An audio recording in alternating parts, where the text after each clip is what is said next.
All right, let's get ready for AM talk at this point. And I'm sure I told you earlier I will be talking to Mohammed Abdulaziz, who is the NDC MP for Mion. Of course, today is World Poverty Day, and in commemoration with UNICEF, in commemoration of the day, UNICEF together with JoyNews, we're bringing you a very special edition of the AM show. Like I said,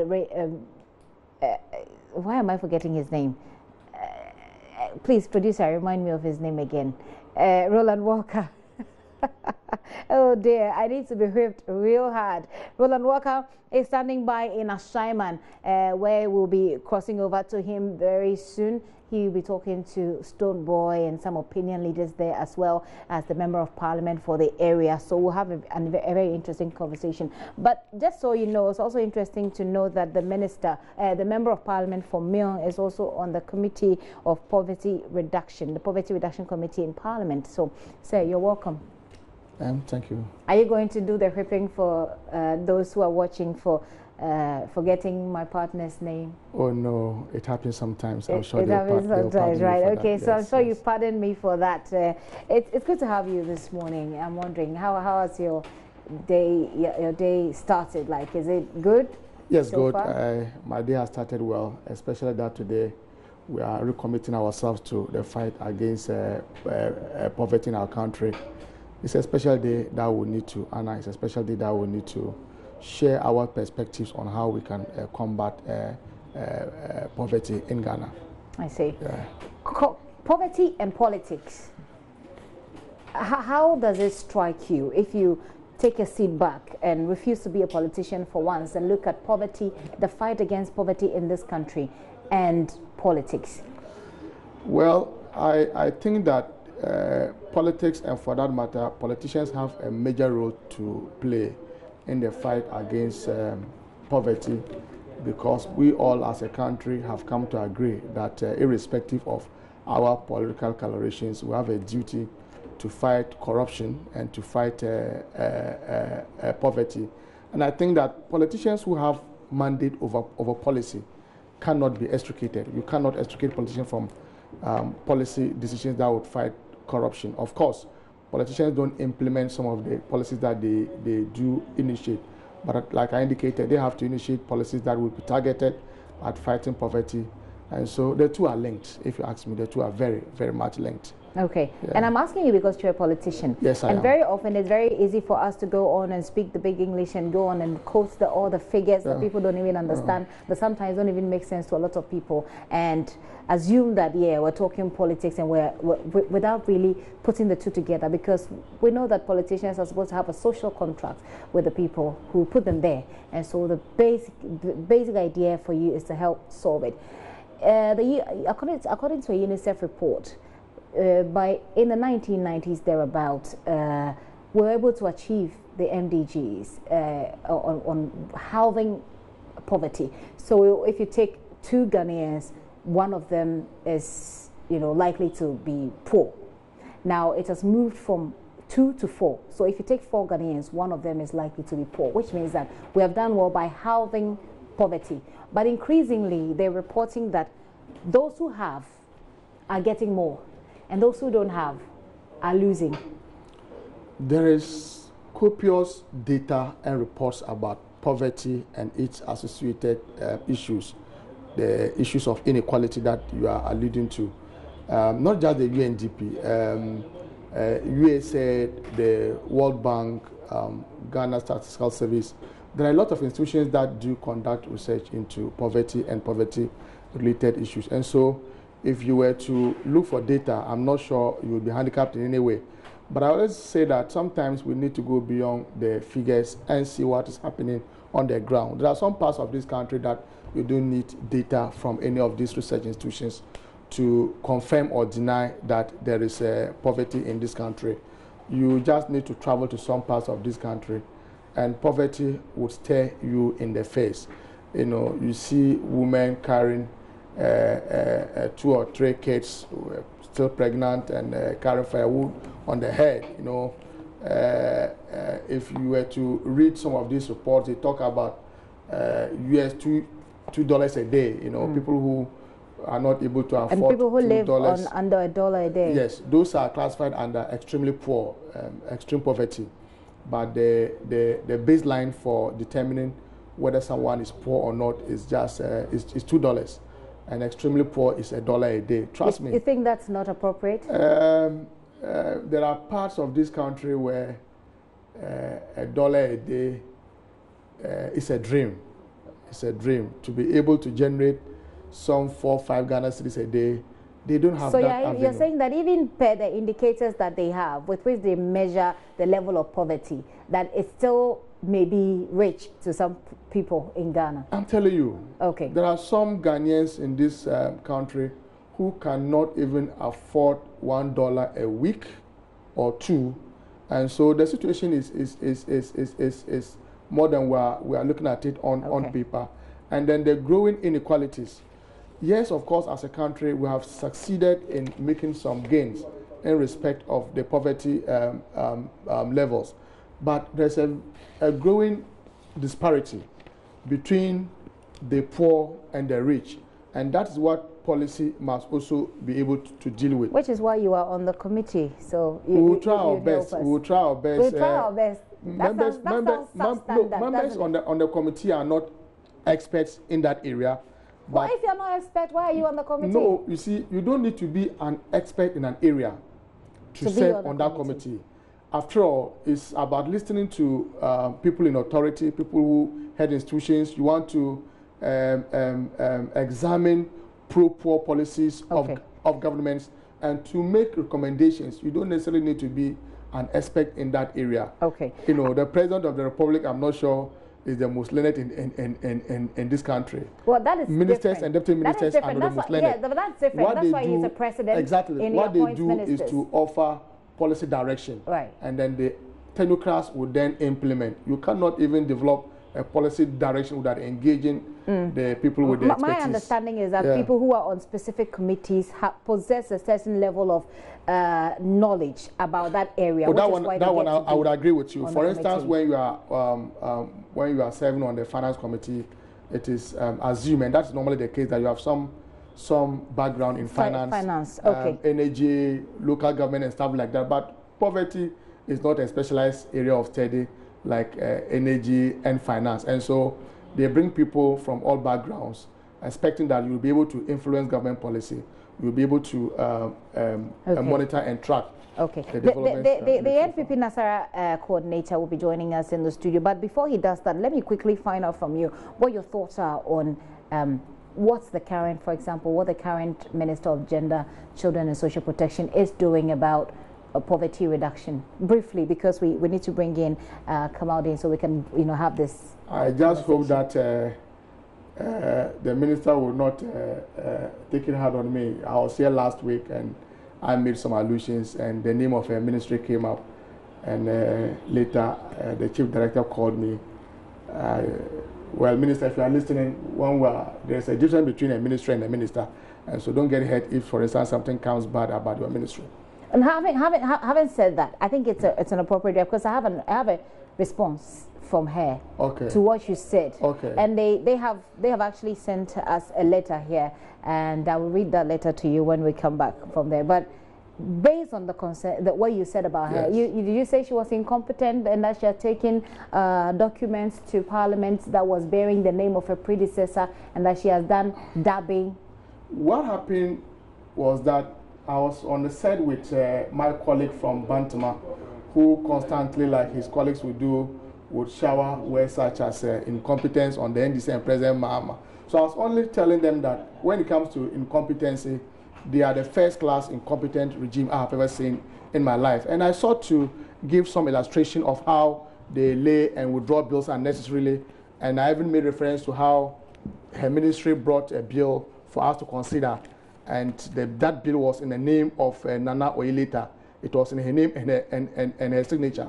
I thought that the smartest thing to do, even if you had nothing to change in that document, you could have just changed the name and the signature. But who does that? Who will take someone's document and present it as though it was theirs, knowing very well that you know the people, and leave their name there? It doesn't make sense. That was what came to our Okay. to so us. Her response basically is that you perhaps do not understand the processes. Oh, okay. I want you to listen to her. I would want to ignore. I want you to listen but to I her. still stand by my position. Right. I want you to listen to her, and then I'll take what you think of her response. Okay. To what you said here earlier on the show. Okay. So let's hear the Minister for Gender, Children and Social Protection. Yesterday I had a chat with her, and this is one of the issues that she raised.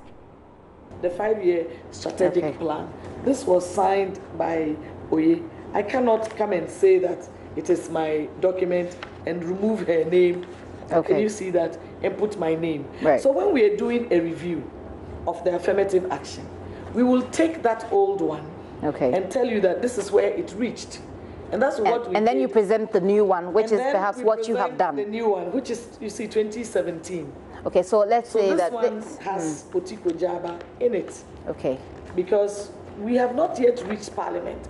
The Honourable MP for Mion was being mischievous because he's a member of the Select Committee for Poverty Eradication. Okay. He was one of the people we invited when we had the parliamentary select committees stakeholders review meeting. Okay. So you say he was being mischievous. He should have come to me to ask if he didn't understand.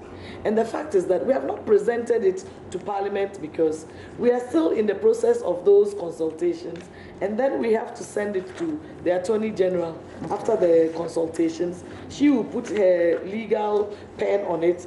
Then we send it to the Cabinet for approval before it goes to Parliament. But he is saying that we have laid a document that has Nana Addo's name. We have not sent anything to the Attorney General, let alone to Cabinet. So how can we be sending it to Parliament? I don't know whether he is ignorant of these processes. This is Otiko Afisa Jaba.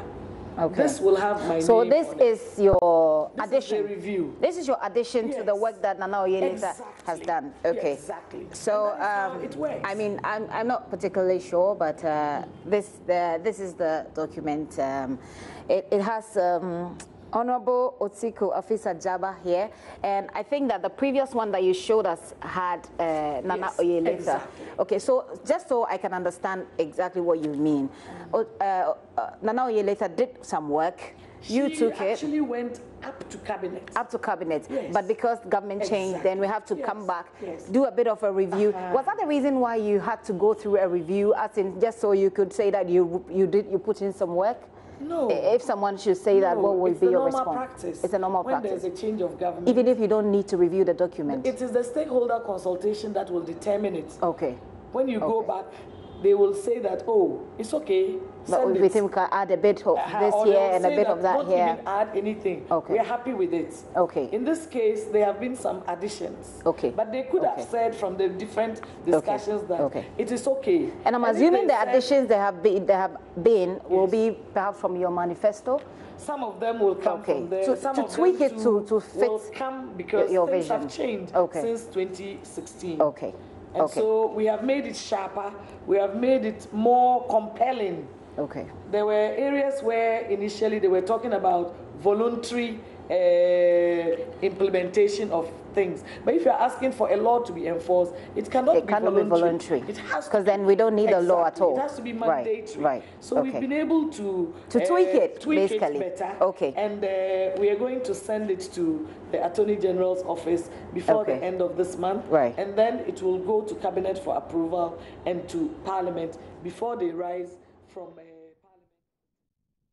before Christmas. Okay. So please, Honourable MP for Miom, we are colleagues. If you don't understand something or you don't have enough information, it's better to seek the opinion. But have you consulted? Have you asked him about this issue? My chief director spoke to him, and he said it was politics. How can you defame somebody and say it is politics? This is why a lot of women don't come into politics at this level, because you are demonized, you are abused, you are harassed, and all of that. But why do you think, if someone is framing you, if someone is lying against you, doesn't necessarily mean he's doing that because you are a woman, does it?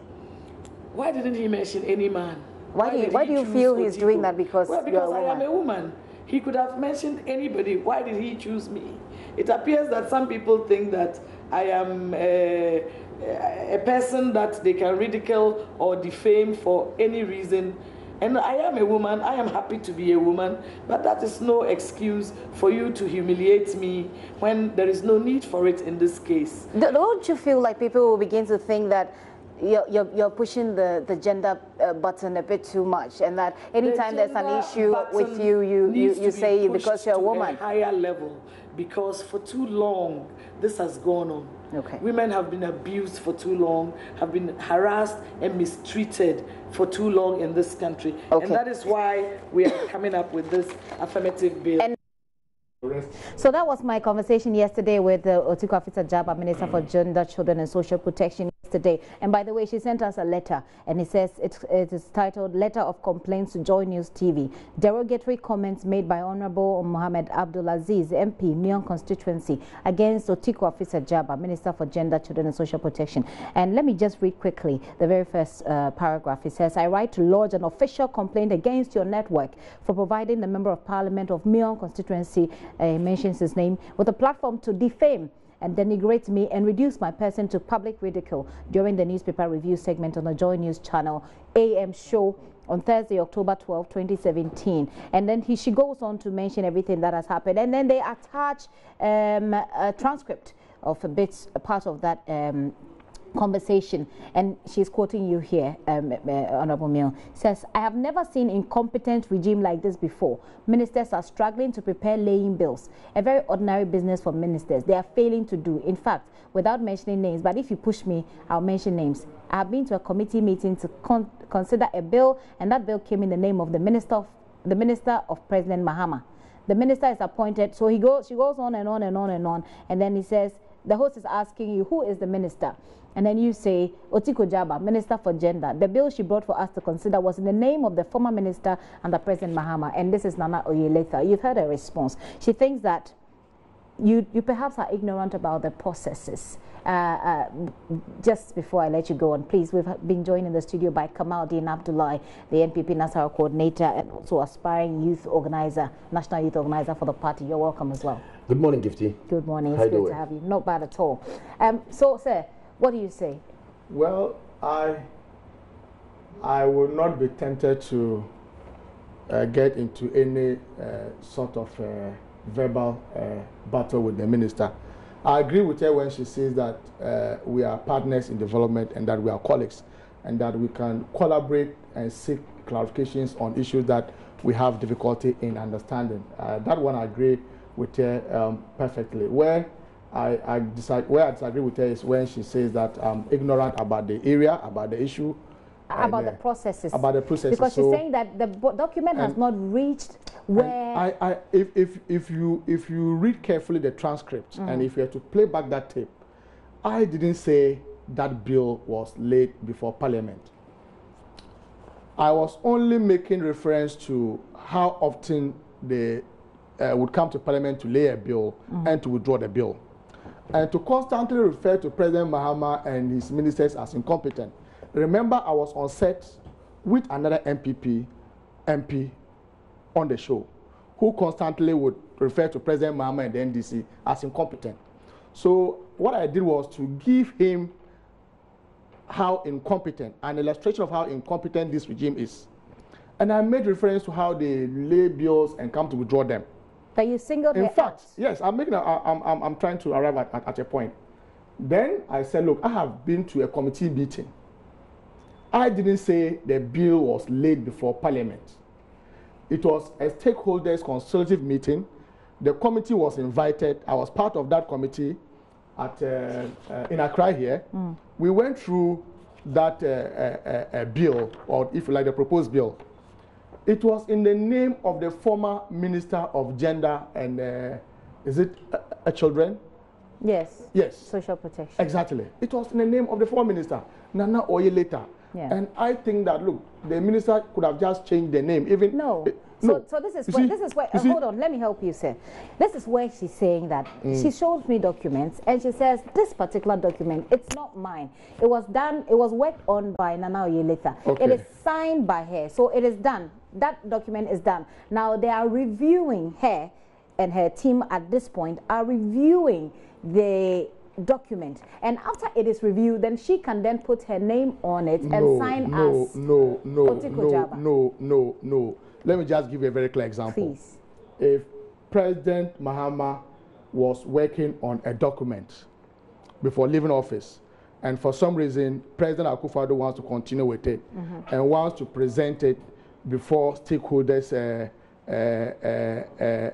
forum, would that be in the name of President Mahama, who is no more in office? But certainly it won't be wrong. It won't be wrong to present it and say this document. I mean, that is why government is a continuum. Yes. I agree with you. So when you bring it and say this was done by Nana Addo, government being a continuum doesn't it's not a problem. You I'm not saying in fact, when she changes the name, and that is something you call plagiarism, because you are taking somebody's work and pretending you are stealing the work and pretending as though it was yours. No, like we indicated, government is a continuum. Yes. And so bringing me a bill that was prepared by the government of President Mahama of President Mills, yes, which I have no difficulty with.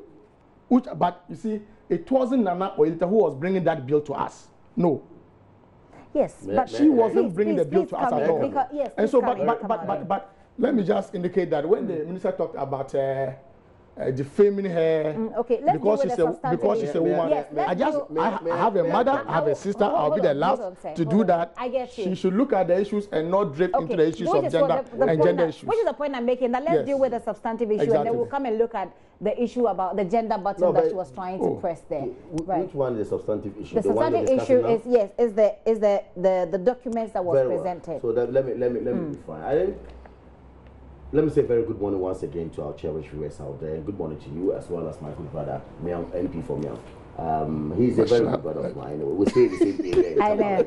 I could tell since you guys have a chemistry. Apparently on this call, you disagree. I am going to dissent heavily. I know you do. I have a dissenting view. Let's see how I have a dissenting view to his position. Okay. And in fact, politically, I always have dissenting view to his position because unless it has to do with matters that, of course, is going to inure to the benefit of us all as a country. Poverty reduction, perhaps. Now, you see, listening to the Honourable Member of Parliament and listening to my Honourable Minister for Gender and Social Protection, clearly, one comes to the conclusion that there's a problem of procedural, as it were, matters. First of all, whether or not a particular document cited by the Member of Parliament in a particular forum or at a particular forum and signed by the ex-minister was appropriate. Yeah. You establish that. And I will say, listening to the gender minister, she says, look, handing over has been done. I have taken over as a minister of state. A document has been met, signed, sealed for the ministry to take action on by my predecessor. Is that not right? Right. Now, a forum is created for a discussion to go on same subject matter. Yes. I carry the document there, and an honourable member of parliament who is a member of committee signs it and says, look, this is incompetence. I think on the face of it, it's never incompetence. It's never. I will side with Madame today and side with her tomorrow. Clearly, she explained and posited that, look, these are the procedures that we follow until a bill is laid before parliament. Right. And my other second question is, whether or not a bill has been laid before parliament properly regarding this matter, no. Yeah. She says that as well. No, even the MP says that no, a document has not been in parliament. So fine, if the procedure is that these are some documents or ingredients that is going to build up a bill, and I have gotten this ingredient with me, I have my own ingredient in addition, I will not pretend to be the one who prepared those ingredients. I will need them on board. Let's go discuss it. Having discussed it, we would have to put together a holistic bill. Having put together a proposed bill, remember, cabinet is the executive. They prepare a bill. Now, in the course of preparing, the cabinet will look at it. After looking at it, the legal drafting division of the Justice Ministry, of the Attorney General's Department, would have to take it up. Look at the procedure, well drafted, is it done? Okay, now we can lay it before parliament. Then the minister goes to lay it before parliament. It's a procedure. Clearly, if you sit down here and say that, look, you've never seen a very incompetent government like our government. When, of course, the ratio, wait a minute, when, of course, the ratio you even allude to your position is jaundice. with all respect to my brother, is journalist, then of course you have no case. Okay, so sir, His ratio there's no basis. Would you admit that perhaps there's no basis at all? You had a point. You had a point, because in terms of incompetence, you can build your own argument to prove that the NPP has been more incompetent than perhaps your own government. On different matters, maybe, or not on this call. This one, he has rather proven incompetent. But would you honestly admit that the example you cited was wrong? That it didn't really fit into. It doesn't fly. It doesn't wash. Oh, Kamal, take it easy. Okay, that's a fact. If I'm wrong, I would be very humble to admit to my shortfall on this matter. But trust me, he did not interrupt. What I know for sure is that Nana Oye Lithur ceased to be a minister on 7th of January 2017. But she has and that somewhere in she has been there at that ministry before. Somewhere in February or so, Madam Afisa Jaba was sworn in as the minister. I'm not disputing the fact that this is not a document that she came to inherit at the ministry. That I'm not disputing. Yes. But I'm saying that the person who brought the bill. Did she present it as her own? No. You and I weren't there. You see, I listened to both of them. Mr. Kabadu, you and I weren't there in that meeting. So let's give it to me. What did she say when she brought the documents? A minister invites you to consider a document that she is bringing for you to study. Minister A is inviting you to come and consider a document and make inputs into it. Right. You take that document from that Minister A and you see a signature and name of Minister B. I'm not saying this bill was laid before Parliament. So what's you see, but what did she say? Did she say this is a document that I have put together? But she doesn't even need to tell me, because she brought it. So she brought it. Did she add any other document? Because the documents she shows me, there are other parts that. In fact, I was not privy to any previous bill from any previous minister. This was the only document they presented. Was the only one I saw coming to me from Afisa Jaba in the name of a different minister. At the forum, but not in Parliament. Did I say it happened in Parliament? He's already said that. Did I say it happened in Parliament? He already said. I am saying that I am not privy to any previous document. What I'm telling you is that a minister A brought me a document to study and advise, and the bill had the name and signature of Minister A. Exactly. Which I do. I mean, so you do not agree. I don't. And you will not admit that your example for incompetence underscore was wrong. Well, you have to. You guys now have. Why is surprised, Kamal? I'm telling you that. If I establish that I'm wrong, not too long ago, I'll be a gentleman. I'll be a gentleman. If you recall, I'll be a gentleman to withdraw. I'll give you this example. To render an unqualified apology. I am going to tell you. I'm going to tell you. You don't call our government incompetent. Our president and ministers were incompetent, and yet you inherit our ministers and can't even change the name and signature. When I give you a typical example of what plagiarism looks like and what they claim was plagiarism, of course you would agree with me that his example is completely journalistic. Let me give you an example. Not too long ago. Wait. This has got nothing to do with plagiarism. Please. Okay, gentlemen. I'm saying that. Let me listen to him. Gifty. Exactly, because when all of us are talking, we're not doing our viewers any good. When the President of the Republic of Ghana was sworn in, and he gave his maiden speech, in which he plagiarized. Wait a minute. And he gave his maiden speech. Let me land. Okay? The minority today, in fact, of which my good brother is a member, had cause to come out to say that certain portions of his speech were plagiarized. Was it not? Wait a minute. Were plagiarized. What were they expecting? They were expecting the President of the Republic of Ghana to cite the originator of the particular statement that they claim was plagiarized. Is that not right? Yes.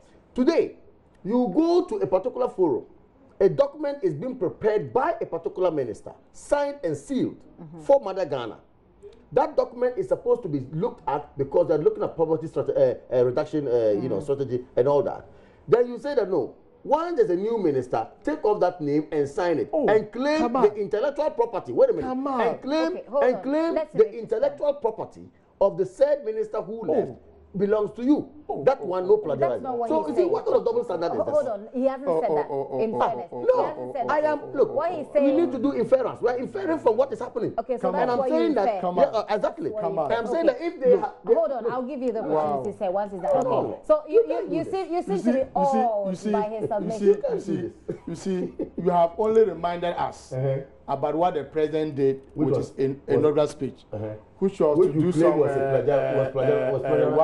one corner speech, some Asisawa speech, where he even had to even go and take some portions of the speech of Buhari just in Nigeria here without acknowledging that. I remember even the president even spoke before Alassane Ouattara. He spoke before Alassane Ouattara, and in his speech had acknowledged the speech of Alassane Ouattara. You see, when they prepare a speech for you, and you know, okay, you see, okay, gentlemen. Come on. Okay, hold on for me. Just 1 minute. No, hold on. I think that when we talk about each other, we're not doing our viewers any good. And if I am watching you too, and I want to take politicians seriously, I won't consider you as so let's try and make not take our viewers for granted and not talk over ourselves. I'll do exactly right. So let's try and wrap up on this conversation. First of all, your point is that you maintain, you are sticking to your position that this was a good sign or a good example of for an incompetence act. Okay. I still stand by that. But you see, Mr. Kamal has succeeded in bringing in the inaugural speech of the president. And that was a clear example of plagiarism, where he, with quotations, he referred to some portions of Buhari's speech, other presidents in U.S. without acknowledging them. That is pure plagiarism. That's what President Mahama would have never done as a president and never did. Now, what I want you to understand in respect of what Madam Afisa Jaba brought to us is that government is a continuum. And so when a minister signs on a document, she's not doing that in her capacity as a person, but in the capacity of the office that she occupies. And so if you come to occupy that office and you change the name and signature, you have done nothing wrong. Really? I'm telling you. I'm not really She wasn't sure. doing that in her personal capacity. I'm not really sure of that. She wasn't doing that in her personal capacity. It is a ministry's document. So you that you are now heading. Her to have that you are now heading. I'm telling you. You expected her to have removed Nana Oye Lithur and put her name there, even though she did not work on that document. Nana Oye Lithur did not own that document. Can you answer that with yes or exactly, no? Yes, okay, let's leave it there. Let me take your final word on that. A final one. I'm a student of corporate governance. Okay. And under corporate governance, we have when a board of a particular institution, whether public institution or private institution, takes over from, an outgone board, okay? Then management account of that particular corporate is prepared. Expectation is that when management account is prepared by a particular board, the chairman and any other director would have to sign to that particular management account. Is that not right?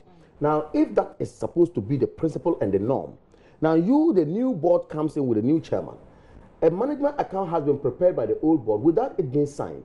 Then you then come to take over the look. I want to sign because I am the new board. So you're taking responsibility for absolutely. You don't do that under corporate governance. Right. And the case of Honorable Otiko Jaba has completely, it has to do with he has some commonality with this corporate governance example I have given. Okay. And I'm surprised my member of parliament sits here, and of course he's somebody who claimed they gave Ghana the best governance so far. Okay. And they exited. Okay. And they're telling me that under corporate governance was compared to your government. Okay. At least as compared to your government. The government is still not as old as yours. At least as compared to your government. So far, President Mahama would not have plagiarized anyone's speech. But okay. No minister of President Mahama would have presented a document in any other person's signature. So who is incompetent here? Your government. Can we? Okay. Madam Otiko or your government. We will check with the competence, I'm sure, with time. In the next 3 or so years, we should be able to. You don't need to wait. Right, that's what you say. From the very beginning of how the testicles is formed. I am being very charitable to my brother this morning. That's what you say. You are being charitable. Very bad.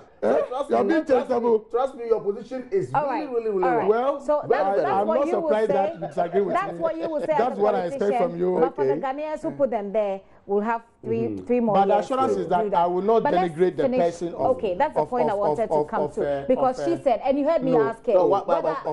Please hold on. You heard me ask her whether whether or not she was pushing the button, the gender button, a bit too much. And you heard her response. She says that there is a background to it. You can't just say that in isolation. That over the years, it's as if women are not encouraged to even get into politics, because these are some of the things that you cannot absorb, perhaps as, let's say, a woman. You might find it a bit offensive and just stay back. So instead of confronting it as she is, you just step back. But she is confronting it because enough is enough.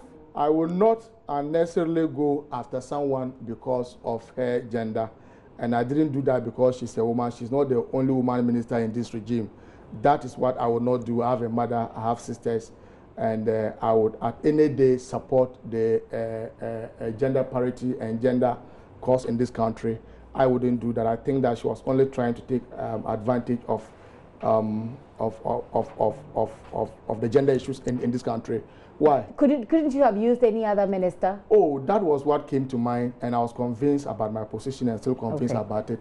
In any case, did she take advantage of her position as a woman to lambast President Mahama when she referred to President Mahama as evil, and was even asked to apologize and retract her apologize at the vetting committee? How does that? I'm just telling you that. How do you marry that with? No, the if you as a woman would have the guts to run down a sitting president in these unprintable words. You didn't say you were doing that because you are a woman. Now somebody refers to you as an incompetent minister and gives an illustration. You may agree or disagree. I have no problem with that. But don't tell me I did so because you are a woman. Because you're a woman. No. Okay. All right. So you're a woman when you lambasted President Mahama and called him names evil. I think that point evil and wicked. But come out, this is something that you would agree with. That this has nothing to do with being a woman. Women are equally knowledgeable as men. Women have the, if you like, the prowess to assist in the good governance delivery of a country. When it comes to administrative matters, I'm not too sure if gender plays a very huge role in it. But I have seen women excel as presidents, I have seen women excel as ministers, I've seen women excel as, not too long ago, the justice ministers, in fact, both the ex and then the present, I mean, were all hailed for doing a good job for us. They did a very good job. That. So I want to say that to a very large extent, we should give women the room to operate, but we should not also get the women pushing us to say that, look, when you are wrong, we shouldn't talk about it. In this case, she has never been wrong, and there's another the MP who is wrong anyway. Oh, come on. Please let him land. Please let him land. No. Please let him land. I think let me just educate him that there's no inherited bill. Okay, hold on. There is no inherited bill. Let him land. In fact, we cannot go back. There's no inherited bill. There's no bill here in the first place. Come on, please land. There's no inherited bill. I understand. Just get it. But you see, you answered the question vividly earlier. A bill dies with the parliament. Honorable member of parliament, I beg you. Okay. You answered the question vividly, clearly, that nothing has been laid before parliament yet. Okay. So if there's nothing laid before parliament, what do you call a bill? All right. Come on. I'm surprised. I'm surprised.